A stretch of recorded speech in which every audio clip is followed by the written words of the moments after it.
ہمارا پیارا ملک، ہمارا پیارا وطن ملک ہندوستان 1947 میں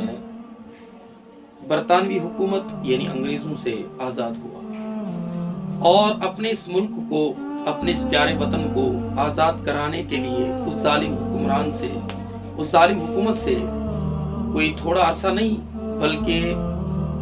تقریباً 100 سال کا عرصہ لگا ہے اپنے اس ملک کو آزاد کرانے کے لیے، کیونکہ 1858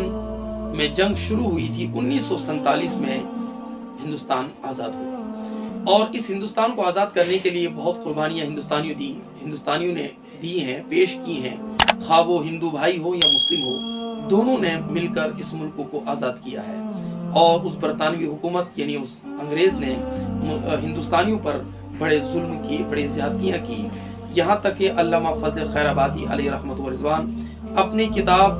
جو انہوں نے اس وقت ان حالات کو مد نظر رکھتے ہوئے اور ان حالات کی موجودگی میں لکھی، جس کا نام التورۃ الہندیہ ہے، اس کے اندر وہ لکھتے ہیں کہ انہوں نے اتنا ظلم، اتنی زیادتی ہندوستانیوں پر کی کہ فتح پور سے لے کر لال قلعے تک کوئی ایسی جگہ، کوئی ایسا درخت نہیں تھا کہ جس پر کسی نہ کسی مسلمان کی اور کسی نہ کسی ہندو بھائی کی لاش لٹکی ہوئی تھی۔ یہاں تک کہ فرماتے ہیں کہ جب قربانی کا ایام آئے تو قربانی میں مسلمان قربانی اللہ کی بارگاہ پیش کرنے کے بجائے انگریزوں نے اس انداز سے ہندوستانیوں کو قربان کیا اور اس انداز سے ان کو قتل کیا کہ نالوں میں اور راستوں میں خون کی ندیاں بہہ رہی تھیں۔ اور فرماتے ہیں کہ انگریزوں کا جو ٹارگٹ تھا وہ ہندوستانیوں کے مذاہب تھے، چاہے وہ کوئی کسی مذہب سے تعلق رکھتا ہو، ہندو مذہب سے ہو یا مسلم مذہب سے ہو، ان کا جو ٹارگٹ تھا وہ ہندوستانوں کے مذاہب تھے۔ یہاں تک کہ اس کے لیے وہ یہ کرتے تھے کہ وہ مسلمانوں کے سامنے سور کی چربی رکھا کرتے تھے اور ہندو کے سامنے گائے کی چربی رکھ کر وہ ہندوستان کے مذاہبوں کی اور ہندوستانوں کے مذہبوں کی وہ بے حرمتی اور بے ادبیاں کیا کرتے تھے۔ اور ان تمام اذیتوں کو، پریشانیوں کو جھیلنے کے بعد جب آخر میں انتہا ہو گئی تو علامہ فضل خیر آبادی علیہ رحمت و رضوان نے دہلی کی جامع مسجد میں انگریزوں کے خلاف جنگ کا اور جہاد کا فتویٰ دیا کہ اس کے بعد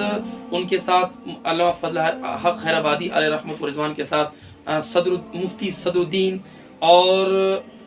سید کفایت اللہ کافی اور اس کے علاوہ دیگر علماء کرام نے ایک میٹنگ کی اور اس فتوے کو اور اپنی دستخطوں سے نوازا، اور جب یہ فتویٰ شائع ہوا، انگریزوں کو پتہ لگا، تو انگریزوں نے ان تمام علماء کو اور ان مفتیان کرام کو، بالخصوص علامہ فضل خیر آبادی علیہ رحمت و رضوان کو جیل کے اندر بند کر دیا۔ اور اتنا ظلم اور اتنی زیادتی کہ علامہ فضل خیر آبادی علیہ رحمت و رضوان اسی حالت میں، اسی جیل کے اندر ان کا انتقال ہو گیا۔ تو گویا کہ اس ملک کو آزاد کرانے کے لیے ہمارے ہندوستانیوں نے، خواہ وہ مسلم ہو، ہمارے ہندو بھائی ہو، بڑی قربانیاں دی ہیں، اپنی جانوں کو پیش کیا ہے۔ اور 1947 میں جب ہمارا ہندوستان آزاد ہوا تو 1947 کے بعد ہمارا یہ ملک آزاد ہونے کے بعد یہاں پر ہمارا سنویدھان بنا، ہمارا ہندوستان کا لاء بنا، کہ جس ہندوستان کی سنویدھان کی خوبصورتی یہ ہے کہ ہمارا ہندوستان کا سنویدھان ہر مسلمان کو، ہر ہندو مذہب کو اور ہندوستان کے جتنے مذاہب والے رہتے ہیں، ہر مذہب والوں کو آزادی کے ساتھ اپنے مذہب پر عمل کرنے کی اور اپنے مذہب کے ساتھ جینے کی اور اس کے ساتھ عمل کرنے کی آزادی دی گئی ہے۔ اور ہمارا قرآن اور ہمارا اسلام بھی یہی کہتا ہے لکم دینکم ولی دین، کہ تمہارے لیے تمہارا دین، ہمارے لیے ہمارا دین ہے، یعنی ہر مذہب والا اپنے دین پر عمل کر سکتا ہے، وہ آزادی سے اپنے مذہب کے ساتھ جڑے رہ سکتا ہے۔ تو ہمارا ملک ہندوستان کا سنویدھان، ہمارا قرآن، ہمارا اسلام، دونوں یہ ہر ایک کو آزادی دیتے ہیں کہ وہ اپنے اسلام کے ساتھ، اپنے ایمان کے ساتھ اور اپنے مذہب کے ساتھ وہ قائم رہے۔ اسی سلسلے میں ہمارا ہندوستان 1947 میں آزاد ہوا۔ الحمدللہ ہم اپنے ملک ہند کی آزادی پر خوشی کرتے ہیں، خوشی مناتے ہیں، اور منانی بھی چاہیے، کیونکہ ہمارا اسلام یہی کہتا ہے، ہمارا قرآن ہمیں حکم دیتا ہے کہ اپنے ملک سے وفا کی جائے، اپنے ملک سے محبت کی جائے، اپنے وطن سے وفا کی جائے، اور اپنے جو ہندوستانی ان کو بھی اپنے ملک سے وفا کرنا، اپنے ملک سے وفاداری کرنا، اپنے ملک سے محبت کرنا سکھائی جائے، کیونکہ ہمارے حضور، ہمارے حدیث اور ہمارا اسلام ہمیں یہی حکم دیتا ہے۔ لیکن ساتھ میں ہمارا مذہب ہمیں یہ بھی حکم دیتا ہے کہ ہم اپنے مذہب کے مطابق، اپنے ہندوستان کے سنویدھان کے مطابق ہم اپنے مذہب پر عمل کر سکتے ہیں۔ اسی سلسلے میں ہمارے ہندوستان کے اندر جو 15 اگست منایا جاتا ہے، اور اس میں جو ہمارے جتنے مذاہب والے ہیں وہ اپنے اپنے مذہب کے مطابق آزادی منانے چاہیے ان کو، اور ہم مسلمان ہیں، ہم بھی اپنے مذہب کے مطابق اپنے ملک ہند کی آزادی مناتے ہیں۔ تو ہمیں جو بھی آزادی منانی ہے اسلام کے دائرے میں رہ کر، اسلام کی حدود میں رہ کر ہمیں آزادی منانی چاہیے۔ لیکن وَمَن يَتَعَدَّ حُدُودَ اللَّهِ فَأُولَٰئِكَ هُمُ الظَّالِمُونَ، لیکن جو حدود سے بڑھ جائے گا، جو حد بیان کی گئی، اسلام نے حد بیان کی ہے، ان سے بڑھے گا تو پھر وہ ظالموں میں سے شمار ہوگا۔ اسی سلسلے میں جو آج کل 15 اگست کے موقع پر جو ہماری مسلمان بیٹیاں، ہمارے مسلمان بچے مخلوط ڈانس کرتے ہیں اور اس انداز کی خرافاتیں کرتے ہیں، بے حیائی کرتے ہیں، اسلام ان کی اجازت نہیں دیتا ہے، اور نہ اس سے ہمارے ملک ہند کی آزادی میں اس کا کوئی رول ہے، کیونکہ اس موقع پر تو ہونا یہ چاہیے کہ ہم اپنے بچوں کو ہندوستان کے ان بہادروں کی، ہندوستان کے ان غازیوں کی، ہندوستان کے ان مجاہدوں کی سیرتیں ان کو پڑھائیں اور ان کو ان کی تاریخ بتائیں کہ کس انداز سے انہوں نے اپنے اس ملک ہند کے لیے جانوں کو قربان کیا ہے۔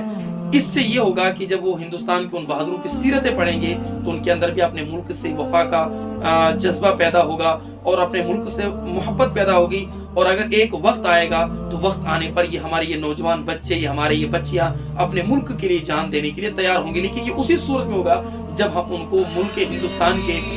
بہادروں کی ان کو تاریخ سنائیں۔ لیکن اگر ہم ان کو تاریخ نہیں سنائیں، ہم ان کو نچاتے رہے، کوداتے رہے، تو مجھے نہیں لگتا ہے کہ یہ وقت آنے پر یہ ملک کو کوئی فائدہ دے سکے۔ چلو بہرحال ہمارا اسلام اس کی اجازت نہیں دیتا ہے، اس لیے مسلمانوں کو اس کے اندر ڈانس وغیرہ نہیں کرنی چاہیے، بے حیائی ہے، اور جن لوگوں نے ایسا کیا وہ توبہ کریں۔ اور دوسری بات، جو ہمارے ملک ہندوستان کی آزادی پر جو نعرے لگائے جاتے ہیں، تو ہم نے وہ جو نعرے لگانے وہ اسلام کے مطابق لگانے چاہیے، اسلام کے خلاف ہو نہیں سکتے ہیں، اور جو اس کے اندر نعرے لگائے گئے ہیں جو اسلام اور شریعت کے خلاف ہیں، مثال کے طور پر بھارت ماتا کی جے، وندے ماترم، اور اس کے علاوہ جو جے بھارت جے ہند، شریعت ان نعروں کی اجازت نہیں دیتی ہے۔ جن لوگوں نے ایسے نعرے لگائے، ان میں سے کچھ نعرے کہ جن پر حکم کفر ہے، تو ایسے لوگ تجدید ایمان، تجدید نکاح، اور مرید اگر ہوں تو تجدید بیعت بھی کریں۔